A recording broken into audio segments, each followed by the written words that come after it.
Sir నన్ను arrest చేశారేంటి అని అడిగిందట. అడిగితే ప్రతిరోజు సాయంత్రం పూట నువ్వు ఒకటే న్యూసెస్ చేస్తున్నావట బజార్లో. ఇరుగు పొరుగు వాళ్ళందరూ ఆ కేకలు తట్టుకోలేకపోతున్నావు, ఆ అరుపులు తట్టుకోలేకపోతున్నావు అని నీ మీద కంప్లైంట్ ఇచ్చారు. న్యూసెన్స్ కేసు కింద నేను బుక్ చేసేవాళ్ళను. వెంటనే ఆ తర్వాత న్యూసెన్స్ కేసు కింద నన్ను బుక్ చేయడం సార్, మా ఆయన ప్రతిరోజు తాగొచ్చి కుక్కలు కొట్టినట్టు కొడుతుంటే సాయం చేయమని నొప్పులు తట్టుకోలేక అరిసేది తప్ప జనాన్ని ఇబ్బంది పెట్టడానికి కాదు అని అంటే పోలీసులు అన్నారట, మాకు అదంతా అనవసరం, నీ మీద న్యూసెన్స్ కేసు ఫైల్ అయింది అని జైలుకి పంపారు. నన్ను కూడా అట్లనే పంపించారు జైలు. నేను ఎందుకు జైలుకి పోయానో తెలుసా? నేను ఎందుకు జైలుకి వెళ్ళానో, నా మీద ఏ కేసులు పెట్టారో తెలుసా? బైబిల్ గ్రంథం దేవుడు ఆత్మ కనుక ఆయన ఆరాధించేవారు ఆత్మతోనూ సత్యముతోనూ ఆరాధించండి అని చెప్తాం. నేనేమన్నానంటే క్రైస్తవ సమాజం యేసుక్రీస్తును ఒక ఆత్మగానే చూస్తాము తప్ప ఆయన్ని మేము విగ్రహంగా చూడలేము అని చెప్పాను.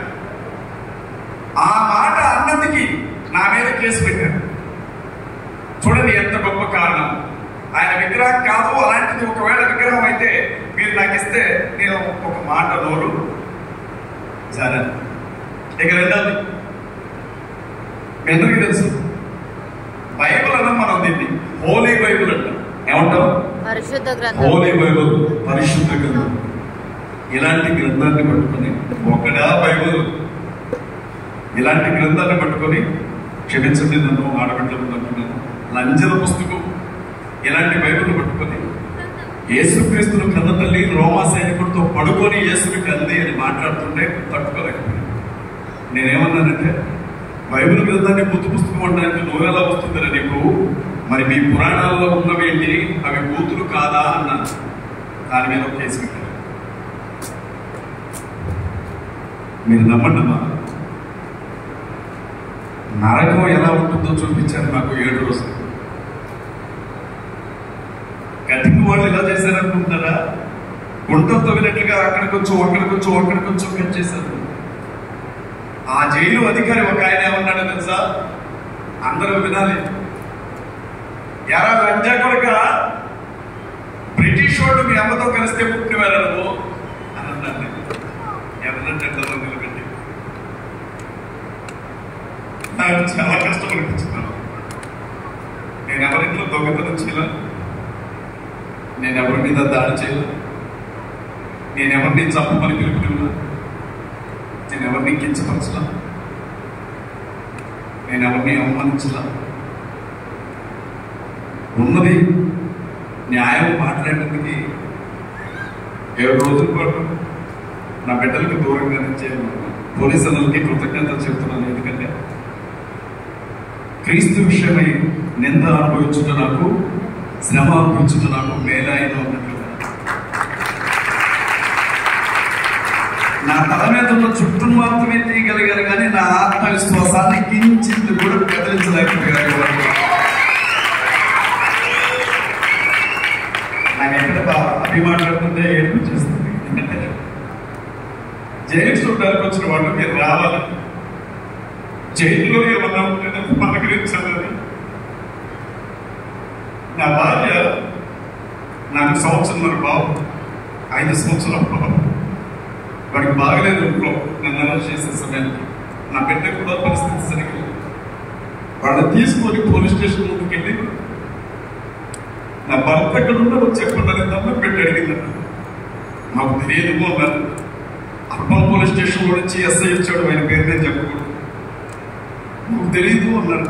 ఎప్పుడు నా భర్తకి ఏదైనా జరిగితే ఇదే పోలీస్ స్టేషన్ ముందు పెట్రోల్ కోసం తగలబడి చచ్చిపోతాను అని చెప్పింది. ఆ మాట చెప్పి నీ పిల్లలు ఏడుస్తున్నారు అని నాకు మిగిలిపోయింది. నా వల్ల నేను, నా భార్య, నా 2 పిల్లలు మొత్తం వేపుకున్నాం. ఇంట్లో ఇంకెవరు ఉంటారు.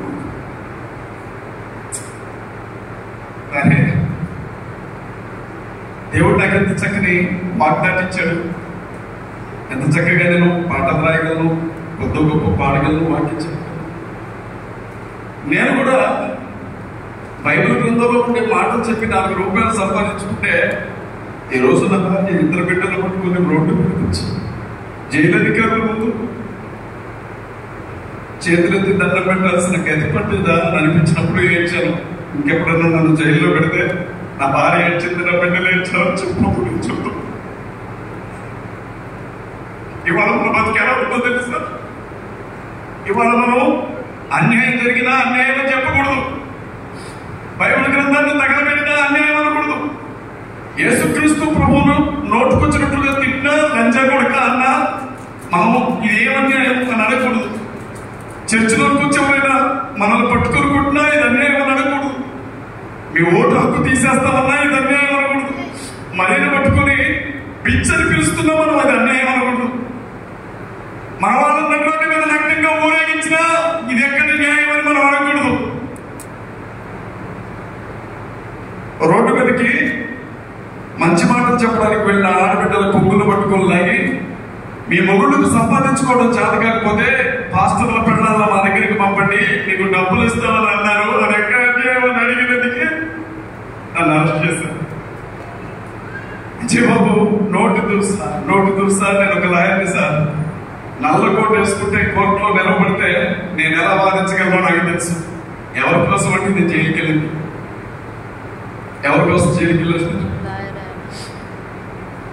మనది ప్రజాస్వామ్య దేశం, భారతదేశం ప్రపంచ దేశాలన్నింటిలో అతిపెద్ద రాజ్యాంగం కలిగిన దేశం.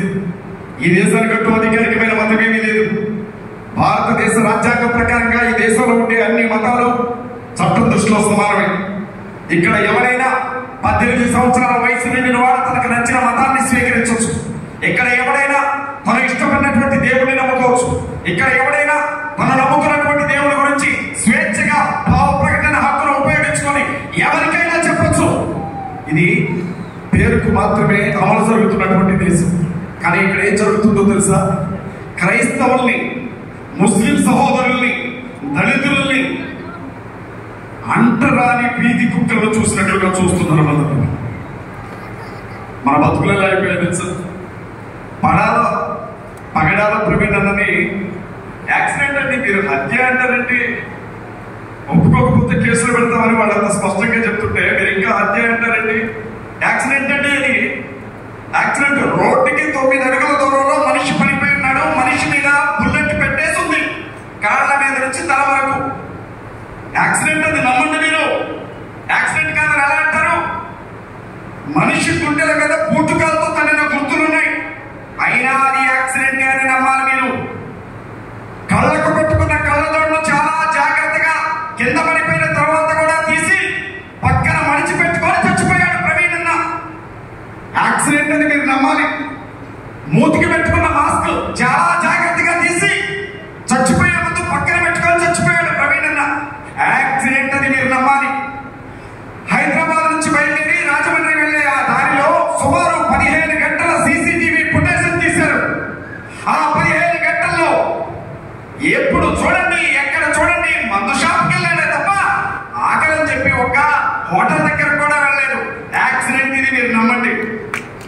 స్పృహ తప్పి పడిపోయిన తర్వాత కూడా రామవరపాడు జంక్షన్ లో 4 గంటలు పడిపోయి ఉన్నప్పుడు కూడా స్పృహ లేని స్థితిలో కూడా తనకుండే హెల్మెట్ తీయలేదు, మూతుకున్న మాస్క్ తీయకుండానే 4 గంటలు పడిపోయి ఉన్నాడు. యాక్సిడెంట్ ఇది మీరు నమ్మండి. ఎక్కువ మాట్లాడితే కేసు పెడతాం, ఎక్కువ మాట్లాడితే కేసు పెట్టడం కూడా కలవాలి. నీ యొక్క అనుమానాలు మీరు చెప్తే మీ విధానం ఆధారాలు పెట్టలేదు. ఆధారాలు నాకు తెలియక నేను హత్య అనుకున్నాను. పోలీస్ వ్యవస్థ అంతా నన్ను క్షమించాలి, నేను నమ్మేశాను. 3 కేసులు పెట్టగానే నాకు గుర్తొచ్చేసింది. నిజంగా అది యాక్సిడెంట్ అండి బాబు, ఇంకా ఎక్కువే మాట్లాడదు. అది యాక్సిడెంట్. యాక్సిడెంటే ఎందుకంటున్నాను ఈ మాట అంటే, భారతదేశంలోని ఉత్తరాదిలో 13 రాష్ట్రాల్లో మత మార్పిడి నిరోధక బిల్లులు వచ్చాయి. మత మార్పిడి నిరోధక బిల్లు అంటే ఏంటో తెలుసా మీకు? ఏ చర్చ్ పాస్టర్ కి కూడా బాప్టిజం ఇచ్చే హక్కు లేదు. ఒకవేళ ఎవరైనా నేను యేసుక్రీస్తు ప్రభువుని నమ్ముకున్నాను అంటే అతడు 2 నెలల ముందే ఎంఆర్ఓకి అప్లికేషన్ పెట్టుకోవాలి. మత మార్పిడి నిరోధక బిల్లు వచ్చిన రాష్ట్రంలో ఏం జరిగిందో తెలుసా మీకు? బైబుల్ పట్టుకొని ఎవరైనా మరొక వ్యక్తికి యేసు గురించి చెబితే వారికి యావజ్జీవ కారాగార శిక్ష పడుతుంది. మత మార్పిడి నిరోధక బిల్లు వచ్చినటువంటి రాష్ట్రంలో ఎవరైనా పలానా పాస్టర్ నా మీద మత మార్పిడి, నన్ను బలవంతంగా మతం మార్చాలని ప్రయత్నించాడు అని చెబితే వాడికి మరణ శిక్ష విధించే చట్టం అని మీకు తెలుసా? బహిరంగ సభలు ఆగిపోయాయి, సువార్త పరిచర్య ఆగిపోయింది, బైబుల్ చేత పట్టుకొని కనబడితే జైళ్లలో పెడుతున్నారు. గ్యాంగ్స్టర్స్ మీద నమోదు చేసే కేసులు ఒక్క ఉత్తరప్రదేశ్ లోనే 1000 మంది పాస్టర్ల మీద నమోదు చేసి జైళ్లలో నరకం చూపిస్తున్నారు. మత మార్పిడి స్వస్థతా ప్రాంతంలో రద్దయిపోయాయి, స్వస్థ సభలు ఆగిపోయాయి, పాస్టర్స్ బిక్కుబిక్కులు తిరుగుతూ ఉన్నారు. ఆ 13 రాష్ట్రాల్లో ఉండే ఈ బిల్లు ప్రజాస్వామ్యానికి గొడ్డలి పెట్టినటువంటిది అని పగడాల ప్రవీణ్ అన్న 4 సంవత్సరాల క్రితమే సుప్రీం కోర్టులో ఒక పిటిషన్ మూవ్ చేశారు. భారతదేశంలో అదే బిల్లు ఒకవేళ దక్షిణాదిలో ఉండే మన తెలంగాణ, దక్షిణాదిలో ఉన్న మన ఆంధ్ర, దక్షిణాదిలో ఉన్న మన తమిళనాడు, దక్షిణాదిలో ఉన్న మన కర్ణాటక, దక్షిణాదికి చెందిన కేరళ, అండమాన్ నికోబార్ దీవులు, లక్షద్వీపు, పాండిచ్చేరి ప్రాంతాలకు కూడా వస్తే సేవకులందరినీ చంపుతారు అని చెప్పి సుప్రీం కోర్టులోకి వెళ్ళి పిటిషన్ వేసి రేపే వాళ్ళు 4 లాయర్లను పెడితే క్రైస్తవుల పక్షాన నేను ఒక్కడే వాదిస్తాను అని రేపు సుప్రీం కోర్టుకు వెళ్ళాల్సినటువంటి రోజు. 13 రాష్ట్రాల గవర్నమెంట్లు భయపెట్టిన ఆ వ్యక్తి తాగి పాపం రోడ్డు పక్కన పడిపోయి చచ్చిపోయాడు. యాక్సిడెంట్ అయ్యి నమ్మాల్సిన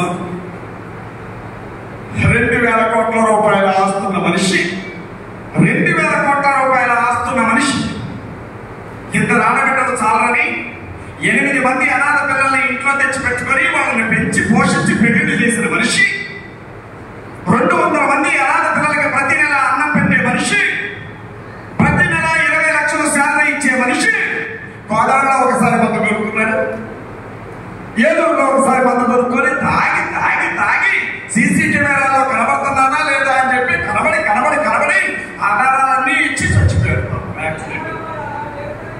యాక్సిడెంట్ లో చచ్చిపోయాడు. నేను మళ్ళీ చెప్తున్నా, ఎవరైనా హత్య అంటే ఐజీ గారి కేసు పెడుతున్నారు. జాగ్రత్త తమ్ముడు, ఇది యాక్సిడెంట్ అని నమ్మండి. మర్యాదగా చెప్తున్నా, యాక్సిడెంట్ అంటే యాక్సిడెంట్ అది యాక్సిడెంట్. అజయ్ బాబు మత విద్వేషాలు రెచ్చగొట్టేవాడు, రోడ్డు పక్కన నోట్లో గంజా వేసుకుని తిరిగేవాడిగా చదువుకున్నాను. బిఏ చదువుతూ కాకతీయ యూనివర్సిటీలో గోల్డ్ మెడల్ తీసుకున్నాను, ఉస్మానియా యూనివర్సిటీలో ఎల్ఎల్బీ చేసి టాప్ ర్యాంక్ అని నేను మాట్లాడడం తెలుసా? నాకు తెలుసా?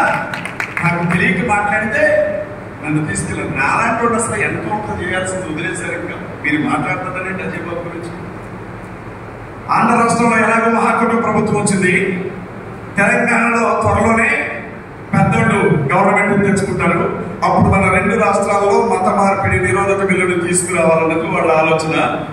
ఎదురు తిరిగి మాట్లాడుతున్నటువంటి అజయ్ బాబు ఎవరైనా కోర్టు కేసుగా కొట్టంగాడో అని చెప్పి అరెస్ట్ చేశారు నన్ను. ఇది జరిగింది. నేనేమంటానంటే, ఎక్కువసేపు మాట్లాడినా ఇక్కడ పోలీసు వాళ్ళు ఉంటారు, ఇన్వెస్టిగేషన్ ఆఫీసర్స్ ఉంటారు, ఇంటెలిజెన్స్ డిపార్ట్మెంట్ వాళ్ళు ఉంటారు, పక్కనే పెద్ద ఆఫీసర్ కూడా ఉంటారు. ఇదంతా వద్దు. మీరు చర్చలు పడగొట్టడం ఎందుకు, పాస్టర్ చెప్పడం ఎందుకు, బైబిల్ తగలబెట్టడం ఎందుకు, రోజు గంటల తరబడి యూట్యూబ్ ఛానల్స్ పెట్టుకుని అమ్మనా బూతులు క్రైస్తవులు తిట్టడం ఎందుకు, మా ఆడబిడ్డల లగ్నంగా ఊరేగించడం ఎందుకు, మణిపూర్ లాగా అన్ని రాష్ట్రాల్లో చేయడం ఎందుకు? మీకు అడ్డెవరు? మా క్రైస్తవులు, మా ముస్లింలు, మా దళితులే కదా. కులం పేరుతో దళితులు, పాకిస్తాన్కి చేయకూడతారని ముస్లింలు, మత మార్పిడి కాదని క్రైస్తవులే కదా మీరు టార్గెట్ చేస్తున్నారు. నిషేధం విధించండి మా 3 జనాల మీద. విధించి పెట్టల్ని కాల్చినట్లు మమ్మల్ని కాల్చేశారంటే దేశం మీ సొంతైపోతే మంచి ఆలోచన చెప్తున్నారు. అందరినీ ఒక్కసారి లేపేశారో అసలు ఏ గొడవ ఉండదు. అప్పుడెవరు మాట్లాడరండి, నాలాంటి బయట ఉండకూడదండి. తప్పు కాదు. నేను భారత రాజ్యాంగాన్ని మారుస్తానంటుంటే రాజ్యాంగం లేనప్పుడు ముట్టి చుట్టూ తాటాకులు పెట్టి మూతకు ముందు కట్టి చదువుకు దూరం చేసి గుడికి దూరం చేసి వేదాలు చదివితే 4 వస్తే చెవులు సీసాలు వస్తే అంటరాని వాళ్ళని నడుచుకుంటూ వెళ్ళే దానిలో కల్లాపలు చల్లిన మా బతుకులు మళ్ళీ మాకు కావాలి. మేము ఎలా బతకాలో తెలుసా? దేవదాసి వ్యవస్థలుగా మారిపోవాలి. మా ఆడబిడ్డల్ని ఎవరు పడితే వాళ్ళు అనుభవించాలి. మేమేమైపోవాలా? భోగినులుగా మారాలి. ఊరంతా మా ఆడబిడ్డలను తీసుకొని వెళ్ళిపోవాలి. మళ్ళీ సతీ సంకల్పం కావాలి, బాల్య వివాహాలు జరగాలి, మా వాళ్ళందరినీ మీరు మోసకాదులు చూసుకోవాలి. అప్పుడు మీరు బాగుంటారు. మాకు ముందు వచ్చింది రాజ్యాంగాన్ని మార్చాలంట. క్రైస్తవులకి ముస్లింలకి ఉండే ఓటు హక్కు రద్దు చేస్తారంట. నేను మాట చెప్తున్నాను, అది ఇంత జరిగితేనే ఓటు హక్కు ఉంటేనే ఒక్క పార్టీ ఒకటి మాట్లాడడం దాని గురించి మాట్లాడారా? సరే, బీజేపీ మాట్లాడలేదు అంటే మనం అంటే పడదాం అనుకున్నాం. బీఆర్ఎస్ మాట్లాడలేదు అని అంటే పోనీ వాళ్ళు కూడా పర్వాలేదు అనుకున్నాం. కాంగ్రెస్ ఏమన్నా మన కోసం మాట్లాడిందా ఒక్క మాట? ఆంధ్రాలో సరే తెలుగుదేశం మాట్లాడలేదు, జనసేన మాట్లాడలేదు, బీజేపీ మాట్లాడలేదు అంటే ఓకే అనుకున్నాం. షర్మిలారెడ్డి గారి భర్త పాస్టర్ గారే షర్మిలారెడ్డి అమ్మన్నా నోరు తెరిచి కాంగ్రెస్ పార్టీ అధ్యక్షుల హోదాలో ఒక్క మాట మనకు మద్దతుగా మాట్లాడిందా? చివరికి కనీసం నేను క్రిస్టియన్ని, బైబిల్ చదువుతా, రోజు ప్రార్థన చేసుకుంటా అని చెప్పిన జగనన్న మన పక్షాన 2 మాటలు మాట్లాడాడు. పిచ్చోడు పిచ్చోడు పిచ్చోడు అని మనం అందరం ముద్రేసేమే ఆ కేఏ పాలు అక్కడే కొట్లాడుతున్నాం. మీకు తెలుసా, మీడియా ఆయన ఒక బఫూను చేసింది. ఇవాళ టర్కీలో ఇరు దేశాలకి మధ్య శాంతి ఒప్పందాల కోసం టర్కీలో కూర్చుంటున్నారు అమ్మగారు. ఇక్కడ మీసాలు తిప్పి తొడలు చచ్చేవాడిని గేటు దగ్గర కూడా రాని కుక్కలు కొట్టట్టు కొడతారు అలాగే. అయినాకే పాలకు పాపం 10 కూడా పడలేదు. నేను విషయం చివరిగా ఒక మాట చెప్తున్నా, నిన్ను కొడితే ఏ పార్టీ రానప్పుడు నీకు పార్టీలు ఎందుకు? నీ చర్చలు పడగొడితే ఏ పార్టీలు రానప్పుడు నీకు పార్టీలు ఎందుకు? నీ బైబిల్ తగలబెడితే ఏ పార్టీ రానప్పుడు నీకు ఆ పార్టీలు ఎందుకు? నీ బిడ్డలకి ఏ ఉద్యోగం ఇవ్వడానికి ఒక చట్టం లేనప్పుడు నీకు ఆ పార్టీలు ఎందుకు?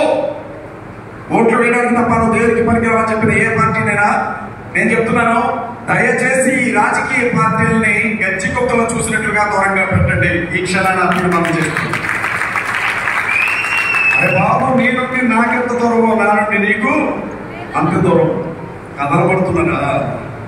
భారతదేశంలో క్రైస్తవులు, ముస్లింలు, దళితులు కలిపితే 150% ఉంటున్నామే.